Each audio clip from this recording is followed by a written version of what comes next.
같이 기도드리시겠습니다. 우리에게 영원한 생명을 허락하신 주님을 찬양하고 감사드립니다. 저희들 영생에 대해서 말씀 나누고자 합니다. 이 eternal life, 영생을 받고 누리고 사모하고 이 땅에서 영원한 생명을 살아갈 수 있는 성령의 능력을 덧입을 수 있도록 인도하여 주시옵소서. 감사하며 예수님 이름으로 기도드렸습니다. 아멘. 지난번 말씀을 통해서 아노덴에 대한 말씀을 나누었습니다. 거듭남에 대해서, 다시 태어남에 대해서. 이 다시라는 아노덴이라는 단어는 위로부터라는 단어라고 설명을 드렸습니다. 즉 거듭남은 위로부터 거듭남, 이 땅에서의 거듭남이 아니라 하늘로부터, 하나님으로부터 하나님의 은혜로 말미암아 다시 태어나는 것이다 라고 말씀을 드렸고, 이는 곧 물과 성령으로 우리가 주 앞에 우리의 죄를 자복하고 성령의 인치심으로 성령의 능력으로 말미암아 우리가 예수 그리스도와의 연합, 곧 거듭남을 이루게 된다 말씀을 드렸습니다. 이는 곧 예수를 믿는다는 것, 예수 그리스도가 십자가에 달리셔서 모든 피와 모든 물과 몸을 우리에게 주심으로 우리의 모든 죄의 속량, 대속물이 되셨다라는 사실 또한 우리에게 주시는 하나님의 위로부터의 은혜임을 나누었습니다. 오늘은 그로 말미암아 얻게 되는 영원한 생명에 대해서 나누고자 합니다. 요한복음 3장 16절은 잘 아시는 말씀입니다. 그죠? 가장 강조되는 말씀이기도 하고 가장 먼저 암송이 되는 구절이기도 합니다. 하나님이 세상을 이처럼 사랑하사, 그죠? 하나님께서 우리를 사랑하신 것에 대한 그 증거가 우리에게 독생자를 주셨다라고 설명이 되어집니다. 그 하나님의 사랑을 잊어서는 안 됩니다. 하나님의 사랑을 기억해야 합니다. 인터넷에 떠도는 이야기입니다. 한 노년의 목사님들끼리 이제 모임을 갖습니다. 매년 모여서 나눔도 갖고 격려도 하고 기도도 하고 이 수련회를 갖습니다. 근데 늘 이름을 부르던 와이프의 아내의 이름을 부르던 이 목사님이 어느 해부터인가 자기야, 달링, 허니라고 부르기 시작합니다. 원로 목사님들이기 때문에 갑자기 호칭이 바뀐 이 목사님을 이해하지 못합니다. 그래서 이 목사님에게 가서 묻습니다. 무슨 일이 있냐고. 왜 갑자기 아내 이름을 부르지 않고 허니, 달링이라고 부르기 시작하냐고. 그 목사님이 대답합니다. 어느 순간부터 아내 이름이 기억이 안 나. 때로는 우리가 살아가면서 사랑을 잃어버린 채, 사랑을 잊어버린 채 살아가는지도 모릅니다. 하나님께 세상을 이처럼 사랑하셔서 우리에게 독생자를 주셨으니 이는 저를 믿는 자마다, 이는 그를 믿는 자마다 구원을 주시는, 영원한 생명을 주시는, 멸망에 이르지 않게 하는 그 놀라운 하나님의 능력과 사랑이 여기 담겨 있습니다. 여기에 독생자라는 단어가 굉장히 독특합니다. 이 독생자라는 단어가 또 한 번 쓰인 곳이 히브리서인데요. 아브라함이 그 독자 이삭을 모리아산에 바치도록 하셨던 하나님의 명령 가운데 믿음으로 순종하신 이야기를 설명할 때 이 독생자의 이름이 나타납니다. 독생자라는 표현이 나타납니다. 아버지가 아들을 내어줌이 어떠한 모습인지. 최근에 이제 우리 교회 한 사람이 이제 태어남으로 우리 성도님의 카운트에 더해졌습니다. 이혜준 전사님이 이제 아들을 낳습니다. 이예준 전사님 그 아들이 태어나고 이제 같이 신방을 갔는데 그때 마침 아기가 이제 간호사가 데려갔다가 이제 케어를 하고 되돌아온 상태였어요. 근데 얼굴에 상처가 났어요. 그 아이가 손 싸개가 이제 벗겨지면서 손톱으로 얼굴을 긁은 거죠. 근데 이 예준 전사님이 갑자기 얼굴에 상처가 나니까 갑자기 몸둘 바를 몰라 하는 거예요. 아니, 이 상처가 어떻게 간호사가 데려가서 잘 케어를 해야 되는데 얼굴에 상처를 내갖고 되돌아왔으니 이게 얼마나 걱정스러워요. 마음에 안절부절 못하고 이제 간호사에게 묻습니다. 이거 어떻게 된 거냐고, 무슨 일이 있었냐고 도대체. 근데 일상이죠. 어린 아이들이 얼굴에 상처를 내는 건 일상이죠. 그 손톱에 상처가 나고 이제 하루만 지나면 다시 아무는 이것을 몰랐기 때문입니다. 아들에 대해서, 자녀에 대해서 이렇게 사랑하는 마음은 우리 모두에게 동일합니다. 그죠? 하나님도 동일하십니다. 100세 때 얻은 아들 아브라함에게 더 심하지 않았겠습니까? 약속의 아들, 사랑하던 아내 사라를 통한 아들, 그 아들이 태어남. 근데 하나님께서 이것을 바치라고 하니 얼마나 그 마음에 두려움이 많았겠습니까? 이것이 예수 그리스도를 예표한다라고 얘기해요. 타이폴로지라고 얘기합니다. 하나님께서 그 아들을 내어주심이, 그 아들을 주심이 그 사랑이 얼마나 큰지에 대해서 한번 상상해 보라는 거예요. 아들을 내어주심이 결국 이 세상 모든 코스모스, 이 세상 전체를 사랑하셨다라고 성경은 기록해주고 있습니다. 그 사랑에 빠져드는 그것이 결국 우리에게 영생이다라고 성경은 설명해 주고 있어요. 영생이라고 하는 것은 헬라어로 조엔, 아이오니온이라고 이야기합니다. 조에라는 것은 생명이고요. 아이오니온이라는 것은 eternal, everlasting, without beginning or without ending 이란 뜻이에요.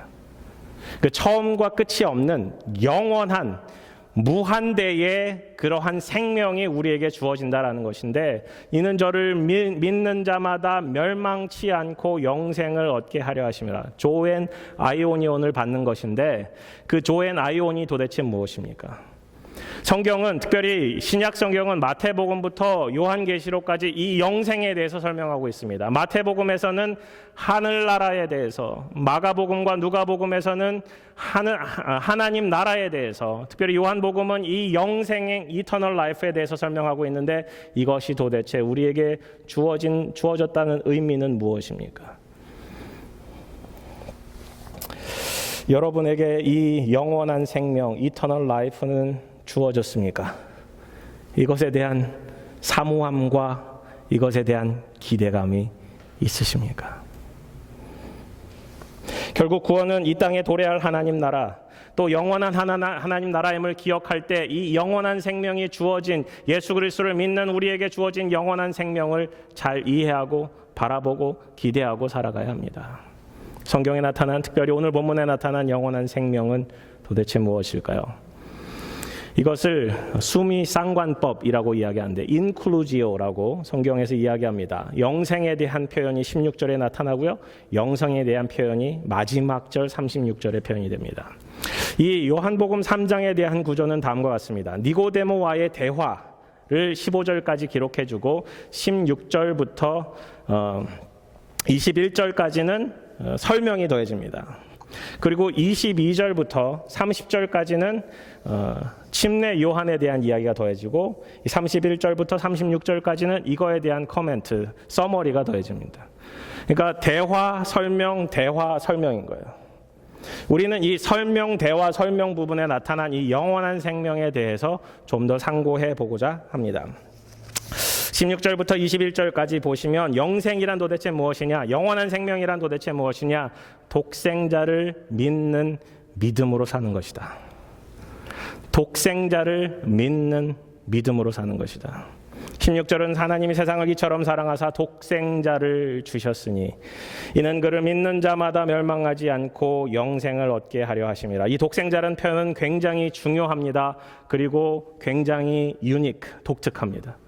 하나님의 모든 것을 같이 소유하신 그 독생자가 우리 가운데 주어졌다라는 거예요. 하나님께서 우리에게 내어주셨다라는 거예요. 그래서 이 문장은 이렇게 설명이 됩니다. 그러므로 이렇게 하나님께서 세상을 사랑하셨다. 그래서 유일무이한 아들을 주셨다.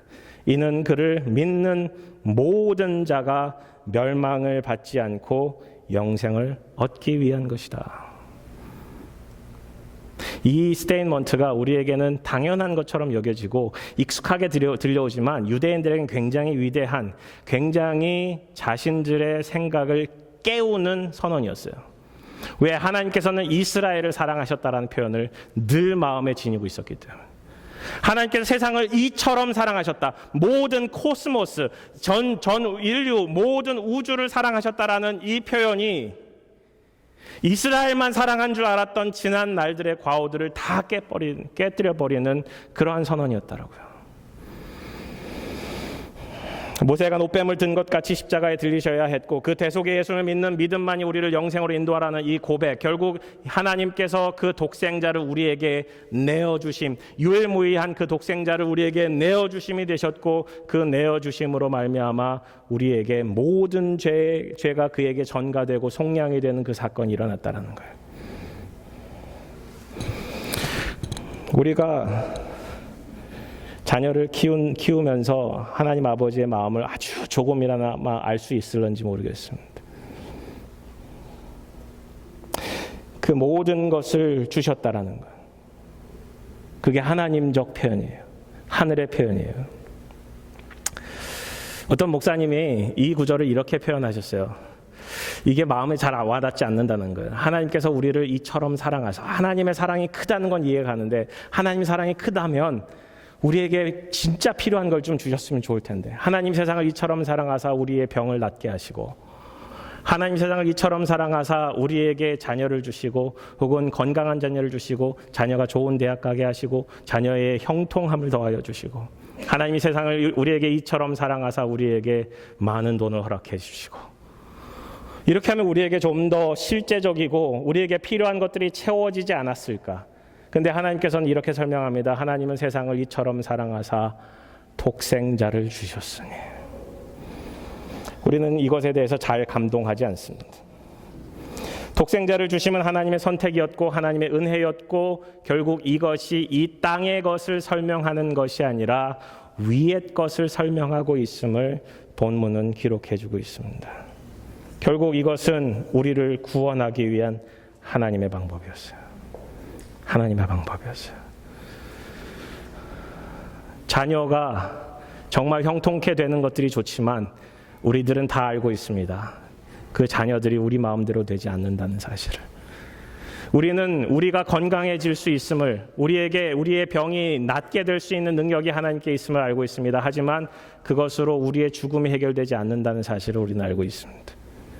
우리에게 하나님께서 많은 돈을 허락하실 수 있다는 사실도 알고 있어요. 모든 사업이 형통케 될 수 있는 것들도 알고 있어요. 하지만 우리에게 많은 돈이 우리의 만족을 허락하지 않는다는 사실 또한 우리는 알게 됩니다. 결국 우리에게 필요한 건 죽음을 해결하는 거예요. 모든 사람이 죽을 수밖에 없는 이 사실을 하나님께서 우리를 사랑하사 해결하시고 계시다라는 거예요. 어떤 사람들은 이렇게 오해를 합니다. 하나님께서는 세상을 이렇게 사랑하셨으면 왜 멸망하는 자를 허락하셨을까? 하나님께서 세상을 이렇게 사랑하셨으면 하나님께서 선한 하나님이시라면 우리를 모두 구원의 자리로 쉽게 인도해야 되는 것은 아닌가? 그런데요, 17절은 이렇게 이야기하고 있습니다. 다 같이 읽어볼까요? 시작. 하나님이 그 아들을 세상에 보내신 것은 세상을 심판하려 하심이 아니요 그로 말미암아 세상이 구원을 받게 하려 하심이라. 그를 믿는 자는 심판을 받지 아니하는 것이요 믿지 않은 자는 하나님의 독생자의 이름을 믿지 아니하므로 벌써 already 심판을 받은 것이니라. 심판이 완료된 거예요. 심판이 끝난 거예요. 예수를 믿지 않는 사람들이 가야 할 길은 한 길밖에 없다라고 성경은 선언해 주고 있습니다.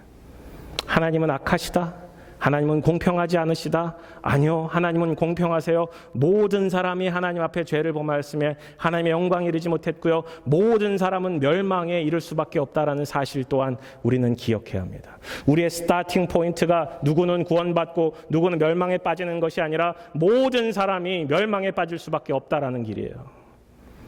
노진준 목사님이라는 분은 이렇게 설명하세요. 우리는 모두 죽음이라는 병에 걸렸다는 거예요. 그런데 하나님께서 예수라는 약을 주셨어요. 그 약을 먹기만 하면 사는 거야. 그 약을 먹기만 하면 사는 거야. 사람은 그걸 의심하는 거야. 그 약을 먹으면 과연 살아? 아니야. 나 그 약 안 먹고 그냥 죽을래. 우리는 멸망이라는, 지옥이라는 열차를 타고 가고 있어요. 우리의 종착지는 멸망이라는, 지옥이라는 종착지를 향해 달려갈 수밖에 없어요. 그 가운데 중간 기착지가 있습니다. 예수라고 알려진 그 기착지에 내리기만 하면 영원한 생명을 얻는 것인데 우리는 그것을 거부하고 영원한 멸망으로 달려가고 있는지도 몰라요. 하나님은 선하십니다. 하나님은 인자하십니다. 우리에게 구원의 길을 베풀고 계시기 때문에.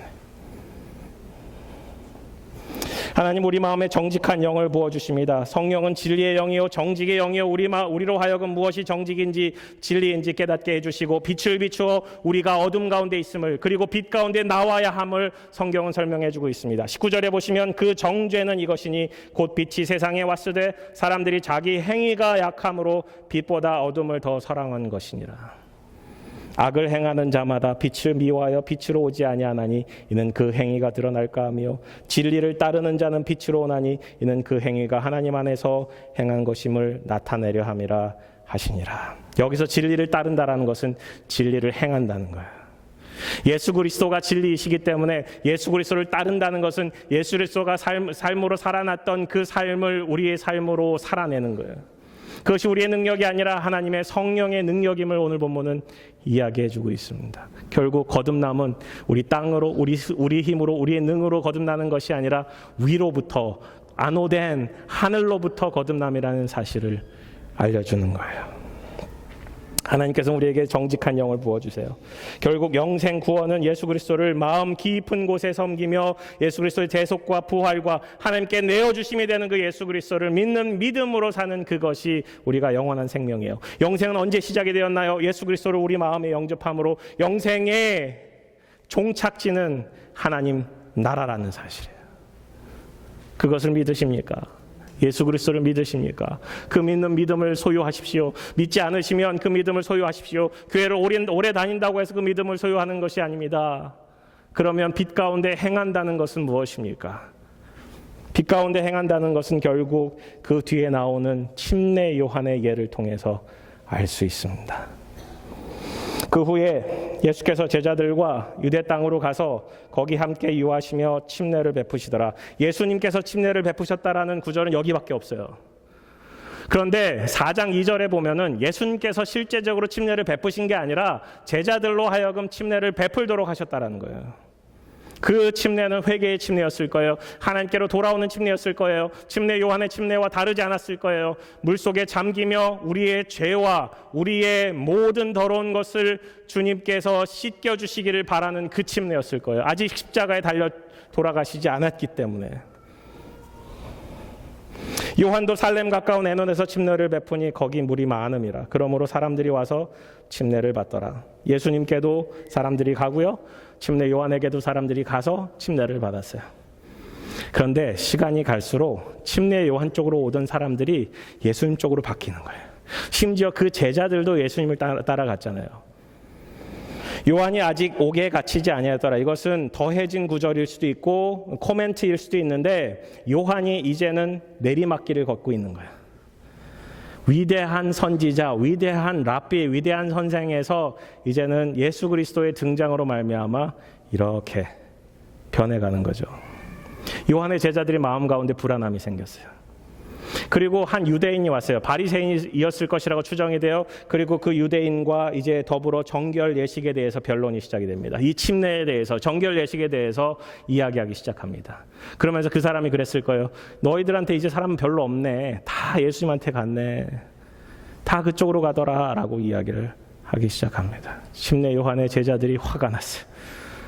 아니, 우리 선생님이 얼마나 위대하신데, 우리 선생님이 그동안 베풀었던 사람들이 얼마나 많은데 이제 예수님께로 간다고 해서 우리 선생님의 능력이 저하되거나 명성이나 그 영성이 저하되는 게 아닌데, 점점 내리막길을 걷고 있는 침례 요한의 모습과 같이 그들 마음 가운데 위기감과 예수님을 라이벌처럼 생각하는 사람 마음이 여기 안에 있었어요.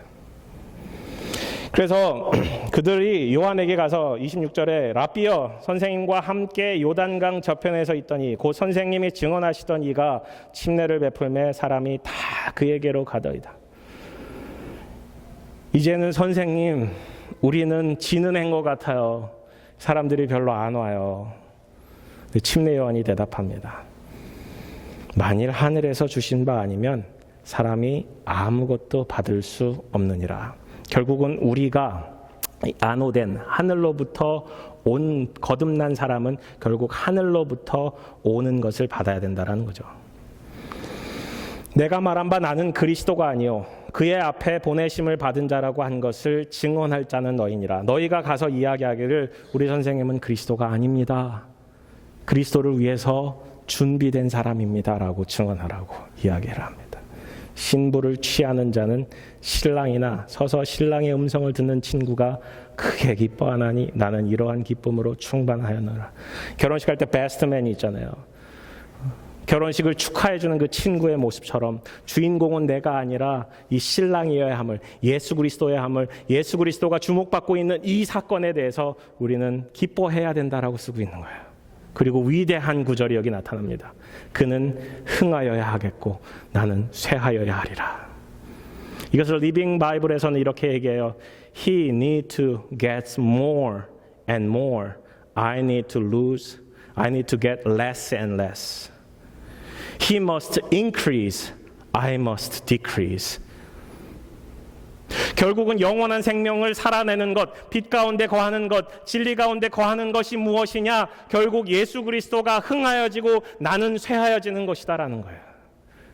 영원한 생명 가운데 영원한 하나님 나라를 바라보며 영원한 하나님 나라의 보좌에 앉으실 그 일을 바라보며 주님을 찬양하는 그것이 결국 영원한 생명이라는 것이에요.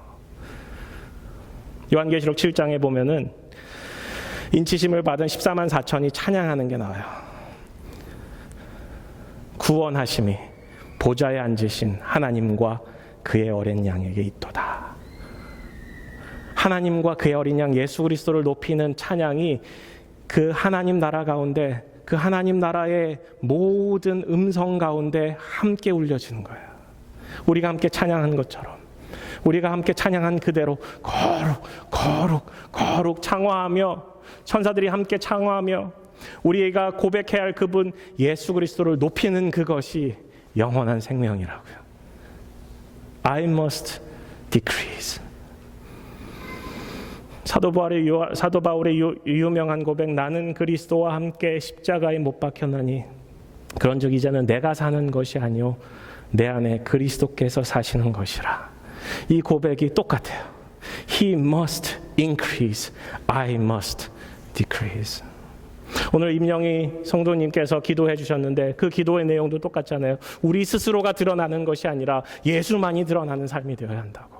우리는 점점 더 낮은 자리를 향해서 예수님께서 이 땅에 성육신하여 오신 그대로 우리가 예수 그리스도를 믿는 믿음이 있으면 더 낮은 자리를 향해서, 더 섬김의 자리를 향해서, 더 희생의 자리를 향해서 나아가야 한다고. 이게 영원한 생명을 누리는 비결입니다.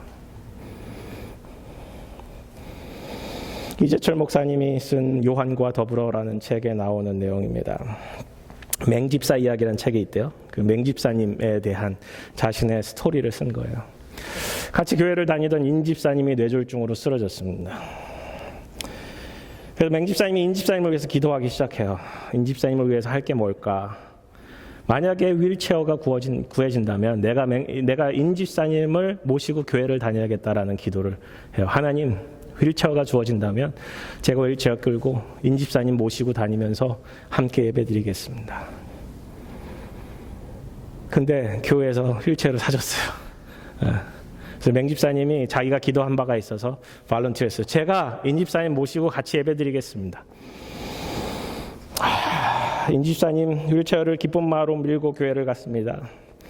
자리 맨 앞자리에 앉아서 찬송과 성경을 일일이 찾아주고 같이 예배를 드리고 같이 식사를 하고 집으로 모셔다 드립니다. 사람들이 박수를 쳐요. 위대하다고. 어떻게 매일 와서 매주 수요일마다 주일마다 이렇게 한 사람을 이렇게 끌고 먼 길을 와서 같이 예배를 드리고 같이 가주냐고. 참 대단하다고.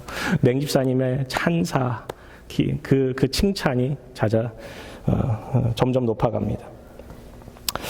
근데 사람들이 기뻐하고 감사하고 할수록 이제 맹집사님의 가졌던 그 감사와 기쁨은 점점 사라지고 인집사님을 끌고 다니는 이 휠체어가 점점 더 무겁게 느껴집니다. 어느 수요일이었습니다. 비가 막 쏟아지는 거예요. 우산을 받치고 이거를 끄는데 쉽지가 않아요. 인집사님이 또 비를 젖으면 안 되잖아요. 우산을 받쳐들면서 이 휠체어를 밀고 가는데 비에 홀딱 맞습니다. 예배도 30분이나 늦어요. 마음속에 인집사님을 향한 불평과 불만이 점점 더 커가기 시작합니다. 아니, 뇌졸중은 왜 괜히 걸려서, 아니, 그 기도를 내가 괜히 했구나, 내가 왜 이러고 있나. 집으로 돌아가는 길에 비를 더 많이 맞습니다. 인집사님의 눈도 쳐다보지 않습니다. 사흘이 지나서 이제 주일이 되었습니다. 인집사님 댁으로 가는 발걸음이 점점 무겁습니다. 교인들의 눈이 무서워서 어쩔 수 없이 인집사님을 다시 휠체어 태우고 교회를 향합니다.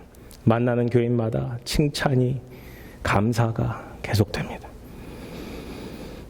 마음속으로는 인집사님을 증오하고 있고 자신이 왜 그런 일을 했을까에 대해서 그 두 가지 마음이 같이 드는 거예요. 예배당 문 앞에 이르렀어요. 맹집사님 선뜻 안으로 들어갈 수 없었습니다. 마음속에 하나님의 음성이 들리기 시작합니다. 그렇구나. 내가 여길 들어가는 것은 예배당을 들어가는 게 아니라 하나님의 사랑 속으로 들어가는 거구나. 내게 주신 하나님의 사랑이 컸기에 내가 교회를 다니는 건데, 내가 그 사랑으로 서로 사랑하고 섬기기 위해서 이런 결정을 했는데 그 마음은 어디 갔을까라고 생각하고 다시 하나님의 사랑 속으로 들어갔다라고 고백을 합니다. 우리의 마음속에 우리의 주어진 상황 가운데 내가 헌신하는 부분 가운데 혹 감사가 잃어버리진 않으셨는지요? 예수님이 높아지고 내가 낮아져야 되는데 자꾸 예수님이 낮아지고 내가 높아지고자 하는 마음은 혹 들지는 않으시는지요? 우리의 삶 속에 예수 그리스도를 높이는 일들이, 그분을 찬양하는 일들이 있어야 합니다. 그 바로미터가 되는 것은 감사입니다. 어느 순간 내가 감사를 잊어버렸을 때 내 속에서 나오는 불평, 불만이 얼마나 심한지 모릅니다.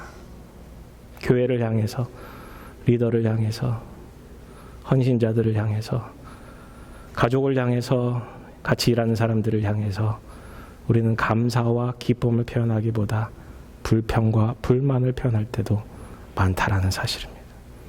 He must increase. 예수님이 높아져야 합니다. I must decrease. 나는 점점 더 낮아져야 합니다. 그것이 천국이라는 것입니다. 세 번째, 영생이라는 것은 31절부터 36절까지 보시면 하늘에 속한 사람이 되어가는 그것입니다. 우리가 이 땅에 속했지만, 이 땅을 밟고 살아가지만 결국 우리의 마지막 골은 하늘에 속했음을 늘 기억하며 살아가는 그것입니다. 위로부터 오시는 이는 만물 위에 계시고 땅에서 난 이는 땅에 속하여 땅에 속한 것을 말하느니라. 결국 위로부터, 아노덴이라는, 거듭이라는 그 단어가 다시 한번 쓰여지면서 예수님을 지칭하는 말이 됩니다. 위로부터 오시는 이는 만물 위에 계시다. 결국 우리가 땅에 속했지만 예수 그리스도를 믿는 믿음으로 하나님의 자녀가 돼서 천국 하나님 나라를 소유하게 된 하나님 나라의 백성이 된 것은 결국 예수님처럼 위에 속한 자가 되어가는 것이다라는 것을 말씀하고 있는 거예요. 땅에 속하지 말라. 땅에 속한 것은 땅의 것들을 말하지만 위에 속한 자는 결국 예수 그리스도께서 말씀하시는 것은 위의 것들을 이해하기 시작하신다 말씀하세요. 그가 친히 보고 들은 것을 증언하시되 그의 증언을 받는 자가 없도다. 그의 증언을 받는 자는 하나님이 참되시다는 것을 인쳤느니라. 결국 하나님의 나라를, 하늘의 것들을 받는 자는, 그것을 소유한 자는 하나님이 진짜임을, 하나님이 참되다라는 것을, 하나님이 제뉴인하다는 것을, 하나님이 진짜라는 그 사실을 알게 되고 믿게 되고 성령님께서 그 사람의 믿음을 인치신다라는 거예요. 하나님의 보내신 이는 하나님의 말씀을 하나니 이는 하나님의 성령을 한량 없이 리밋 없이 주심이라. 하나님께서 아들을 사랑하사 만물을 다 그의 손에 주셨으니 아들을 믿는 자에게는 영생이 있고 아들에게 순종하지 아니하는 자는 영생을 보지 못하고 도리어 하나님의 진노가 그 위에 머물러 있느니라. 안오된 하늘로부터 오신 그 이를 믿으라. 영생이 있다라는 거예요. 우리들도 하늘로부터 온 그 사람의 말을 듣고 영생을 소유하고 하늘에 속한 자로 삶을 살아라 라는 것입니다. 결국 하늘로부터 오신 예수, 독생자 예수, 그의 증언, 성령을 통해서 주시는 그 증언이 증언자 예수로서 우리에게 말씀하고 계시고, 결국 주권자 만물을 다 예수님께 주심에 모든 것의 주권자가 예수님을 바라볼 때 우리는 이 땅에 속한 자가 아니라 하늘에 속한 자가 되어가는 거예요. 영생은 무엇입니까? 결국 믿음입니다. 영생은 무엇입니까? I must decrease. 나는 낮아지고 예수만이 increase 되는 삶입니다. 영생은 무엇입니까? 결국 우리가 이 땅에 속한 것이 아니라 하나님 나라에 속했다라는 사실을 온전히 받아들이는 거예요. 요한일서, 이 본문을 쓰고 있는 같은 저자였던 요한 사도는 요한일서에 이런 말씀을 씁니다. 이로써 너희가 하나님의 영을 알지니 곧 예수 그리스도께서 육체로 오신 것을 시인하는 영마다 하나님께 속한 것이요. 자녀들아 너희는 하나님께 속하였고 그들을 이겼나니 이는 너희 안에 계신 이가 세상에 있는 자보다 크심이라. 결국 우리는 세상에 속한 것이 아니라 하나님 나라에 속했고 하나님께 속했으며 하나님의 백성임을 본문을 통해서 선언해주고 있습니다. 요한복음 17장 20절 내가 세상에 속하지 아니함 같이 그들도 세상에 속하지 아니하였사옵나이다. 예수님의 대제사장적 기도를 가지고 우리들 예수 그리스도를 믿는 우리들이 세상에 속하지 아니하였음을, 결국 하늘에 속하였음을 선포하고 계십니다. 결국 골로새서 3장 1절 2절에 보면은 우리가 위의 것을 생각하고 땅의 것을 생각하지 말라 선언합니다. 하나님께서 우리 주시는 그 새 생명인 영원한 생명 가운데 예수 그리스도를 높이는 믿음, 예수 그리스도를 믿는 믿음, 하늘에 속한 자로서의 그 믿음을 갖고 살아가는 것이 영생입니다.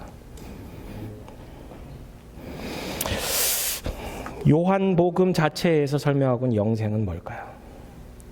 요한복음 17장 3절에 보면은 다 같이 읽어볼까요? 시작. 영생은 곧 유일하신 참 하나님과 그가 보내신 자 예수 그리스도를 아는 것이니라. 영생, 영원한 생명은 곧 하나님과 그의 보내신 자 아들 예수를 아는 것이다 라고 쓰고 있어.